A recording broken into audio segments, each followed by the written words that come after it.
अशोकला मरून अजून 5च दिवस झाले होते. त्यानंतर 12 दिवसांपर्यंत घरात दुःखाचे वातावरण होते.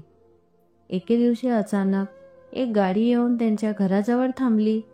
त्या गाडीतून एक व्यक्ती उतरला आणि घरात गर्दीत येऊन उभा राहिला आणि सर्वांना उद्देशून म्हणाला की अशोकचे वारस कोण आहेत. त्यावेळी घरात 30 ते 40 लोक बसले होते. असा प्रश्न ऐकून ते चकित झाले आणि आश्चर्याने त्या व्यक्तीकडे पाहू लागले. तेथे अशोकचे मुलंही बसले होते. त्यावेळी अशोकच्या 3ही मुलांनी हात वर करून सांगितले की आम्ही त्यांचे वारीस आहोत. काही काम आहे का तुम्हाला? तो व्यक्ती अशोकच्या 3ही मुलांना निरखून पाहत होता आणि म्हणाला की 15 वर्षाआधी अशोक माझ्या गावात कामाला होता आणि तेथे त्यांनी माझ्याकडून काही पैसे उसने घेतले होते. ते पैसे आता व्याज वगैरे धरून 15 लाख रुपये झाले आहेत. तेच पैसे घेण्यासाठी आज मी इथे आलो आहे. तो व्यक्ती असे बोलल्यावर तिथे लगेच सर्वांची चर्चा सुरू झाली. सर्वजण तेच ऐकून आश्चर्यचकित झाले आणि एकमेकांशी चर्चा करू लागले.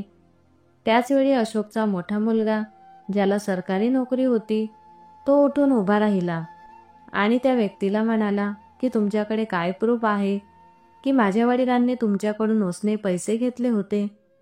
त्याचवेळी तो व्यक्ती अशोकच्या मोठ्या मुलाला म्हणाला की मी एवढा वेडा नाही की माझ्याकडे काही प्रूफ नसताना मी इथपर्यंत येईल. माझ्याकडे त्या घेतलेल्या पैशांचा स्टॅम्प पेपर आहे आणि त्यावर तुझ्या वडिलांनी मजकूर लिहून सही देखील केली आहे. तेव्हा त्यांचा मोठा मुलगा म्हणाला की मी त्या स्टॅम्प पेपरवर विश्वास ठेवणार नाही आणि मला तुमच्यावर देखील विश्वास नाही. तुम्ही मला फ्रॉड वाटत आहात. एवढे वर्ष तुम्ही काहीही बोलले नाही आणि ज्यावेळेस माझ्या वडिलांचे निधन झाले तेव्हा तुम्ही येऊन मला ही गोष्ट सांगत आहे. हे सर्व काय आहे? आणि जर माझ्या वडिलांनी तुमच्याकडून पैसे घेतले असतील तर त्यांच्या निधनासोबतच त्या सर्व गोष्टी संपून गेल्या आहेत. मी तुम्हाला अजिबात ते पैसे देणार नाही. अशोकचा दुसरा मुलगा ठेकेदार होता आणि तो बिल्डिंग बनवण्याचा कॉन्ट्रॅक्ट घेत होता. त्यावेळी तोही उभा राहिला आणि म्हणाला की वकील साहेब, तुम्ही इथे जसे आले आहात तसेच इथून निघून जा. जर तुम्हाला ते पैसे हवे होते तर तुम्ही माझे वडील जिवंत असतानाच यायला हवे होते. आमच्या वडिलांनी आम्हाला कधीही ही गोष्ट सांगितली नाही की त्यांच्यावर एवढे कर्ज आहे. तेव्हा तो वकील त्यांना म्हणाला की मी या कारणामुळेच एवढे दिवस इथे आलो नाही, कारण तुझ्या वडिलांनी मला आजची तारीख दिली होती. म्हणूनच मी आज इथे आलो आहे. आणि राहिली गोष्ट माझ्या परत जाण्याची, तर मी तुम्हाला आधीच सांगत आहे की मी येथे भांडण करण्याच्या हेतूने आलो नाही. त्यामुळे मी येथून मुकाट्याने का निघून जाऊ? पण जर तुम्ही लोक तुमच्या वडिलांचे कर्ज देण्यासाठी नकार देत आहात तर मी नक्कीच कोर्टात जाईल. माझे तुझ्या वडिलांसोबत चांगले संबंध होते, त्यामुळे माझी अशी इच्छा नाही की त्यांच्या निधनानंतर मी त्यांचे नाव खराब करावे. त्यामुळे मी तुम्हाला थोडा अवधी देऊ शकतो. पण जर तुम्ही कर्ज देण्यासाठी होकार देत असाल तर. तेव्हा त्यांचे 3ही मुलं शांत झाले आणि कोणीही कर्ज फेडण्यासाठी होकार दिला नाही. तो वकील त्यांना पुन्हा म्हणाला की इथे तुमचे सर्व नातेवाईक आणि समाजातील लोक बसले आहेत. तुम्हा लोकांना तुमच्या वडिलांच्या इज्जतीची काहीही पडलेली नाही का? त्यावेळी अशोकचा लहान मुलगा आशिष उभा राहिला आणि म्हणाला की तुम्ही मला ते सर्व प्रूफ दाखवा आणि ते जर खरे असतील तर मी तुमचे कर्ज फेडायला तयार आहे. त्याचे असे बोलण्यावर त्याची पत्नी, जी सर्व महिलांसोबत बसली होती आणि सर्व गोष्टी ऐकत होती, ती लगेच उभी राहिली आणि त्याच्याजवळ येऊन त्याचा हात पकडून त्याला आतमध्ये घेऊन गेली आणि म्हणाली की तुम्ही हे काय बोलत आहात? इतकी मोठी रक्कम तुम्ही कुठून फेडणार आहात? आपल्याकडे तर 10,000 सुद्धा नाहीत. तुमचे भाऊ तर पैसे असूनही शांत बसले आहेत आणि पैसे फेडण्यासाठी ते नकार देत आहेत. मग तुम्ही स्वतःवर एवढे ओझे का घेत आहेत? आशिषकडे थोडीफार जमीन होती आणि तो काही ना काही काम करून आपला घर संसार चालवत होता. ते दोघेही पती पत्नी अतिशय साध्या सरळ पद्धतीने आपला उदरनिर्वाह करत होते. आशिषचे दोघे भाऊ चांगल्या पदावर कामाला होते आणि त्यांची परिस्थितीही चांगली होती. त्यामुळे ते आरामदायी जीवन जगत होते. मोठा भाऊ सरकारी नोकरी करत होता आणि लहान भाऊ स्वतःचा बिझनेस. त्यांच्या वडिलांनी ते जिवंत असताना दोघांनाही सेटल केले होते आणि आशिषची जबाबदारी त्या दोघे भावंडांवर टाकली होती. कारण आता त्यांची तब्येत दिवसेंदिवस खराब होत चालली होती.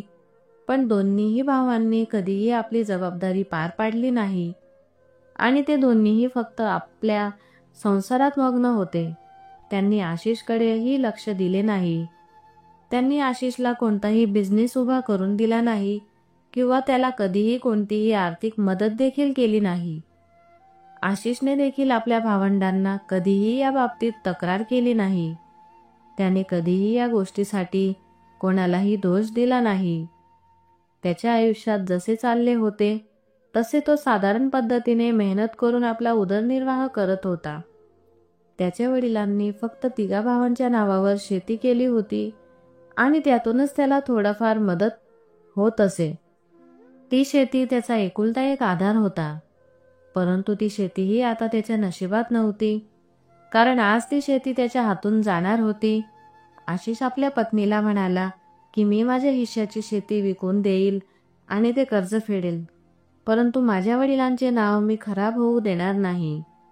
त्यावेळी आशिषची पत्नीच्या डोळ्यात अश्रू होते आणि ती म्हणाली की तुमच्या अशा सवयींमुळे आणि प्रामाणिकपणामुळेच आजपर्यंत आपण अशा वाईट अवस्थेत आहोत. मी तुम्हाला हात जोडून विनंती करते की तुम्ही ती शेती विकू नका, कारण आपण आजपर्यंत तिच्यावरच जिवंत आहोत आणि त्यामुळेच आपल्याला 2 वेळेचे जेवण देखील मिळत आहे. आशिषने आपल्या पत्नीची समज घातली आणि तिच्या खांद्यावर हात ठेवून तो तिला म्हणाला की आजपर्यंत तू मला माझ्या प्रत्येक सुखदुःखात साथ दिली आहे.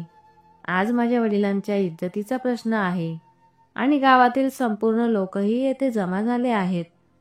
त्यामुळे तुझी अशी इच्छा आहे की मी आयुष्यभर गावात खाली मान घालून राहावे. तू नेहमीच मला प्रामाणिक आणि स्वाभिमानी व्यक्ती म्हटले आहे, मग आज तुला काय झाले आहे? तू आज असा का विचार करत आहे? हे ऐकून अचानक तिच्यात बदल झाला आणि तिने हात जोडून आशिषकडे माफी मागितली व म्हणाली की मला माफ करा. तुम्ही आधी तुमचे कर्तव्य पार पाडा आणि राहिला आपला प्रश्न, तर मला तुमच्यावर पूर्ण विश्वास आहे की तुम्ही आपल्या संसारासाठी जीव तोडून मेहनत कराल आणि कधीही आम्हाला उपाशी पोटी झोपू देणार नाही. त्यानंतर आशिष पुन्हा बैठकीत येऊन बसला. त्यांचे सर्व नातेवाईक एकमेकांमध्ये अजूनही चर्चा करत बसले होते. त्यानंतर वकील पुन्हा हसून त्याला म्हणाला की तू अजूनही आपल्या वडिलांचे कर्ज फेडायला तयार आहे की तुझ्या पत्नीने तुला रोकटोक केली आहे? आशिषने हसूनच वकील साहेबांना उत्तर दिले की ती माझी पत्नी आहे. ती मला नकार देऊ शकत नाही, कारण तिला माझ्यावर संपूर्ण विश्वास आहे. तुम्ही मला सर्व प्रूफ दाखवा, मी तुमचे कर्ज फेडायला तयार आहे. आणि हो, माझ्याकडे तर एवढे पैसे नाहीत, पण मी माझ्या वाटेची शेती तुम्हाला द्यायला तयार आहे, कारण मी माझ्या वडिलांवर कर्ज राहू देणार नाही आणि त्यांचे नावही खराब होऊ देणार नाही. त्या वकिलाने पुन्हा एकदा त्याच्या 2 मोठ्या भावांकडे वळून पाहिले आणि म्हणाला की तुम्ही तुमच्या लहान भावाला मदत करणार नाही का? त्यावर त्याचे दोन्हीही मोठे भाऊ खाली मान घालून बसले होते आणि त्यांनी त्या प्रश्नाचे काहीही उत्तर दिले नाही. त्यानंतर वकील म्हणाला की 15 वर्षे आधी मी आणि तुमच्या वडिलांनी मिळून काही शेअर विकत घेतले होते. त्यावेळी त्यांची किंमत 25,000 रुपये होती आणि त्यावेळी आम्ही असे ठरवले होते की जर दोघांमधून एकाचाही मृत्यू झाला तर ते शेअर विकून दिले जातील आणि मरण पावलेल्या व्यक्तीच्या हिश्श्याला येणारे पैसे त्या व्यक्तीच्या योग्य आणि लायक असलेल्या मुलाला देण्यात येतील आणि आमच्यामधून जिवंत असलेला व्यक्ती हा पूर्ण अधिकार असेल आणि आमच्यामधून जिवंत असलेल्या व्यक्तीला हा पूर्ण अधिकार असेल की ते पैसे सर्वांमध्ये सारखे वाटप करावे किंवा जो पात्र आहे त्यालाच संपूर्ण रक्कम मिळावी, ही त्याची इच्छा असेल आणि निर्णय देखील. वकील म्हणाला की आम्हा दोघांमधील जिवंत हिस्सेदार मीच आहे, त्यामुळे मला हा अधिकार मिळाला आहे की अशोकच्या वाटेचे पैसे मी कोणाला द्यावे आणि मला हे तपासून पाहायचे होते, त्यामुळेच मी हे नाटक केले. अशोकवर कुठल्याही प्रकारचे कर्ज नव्हते.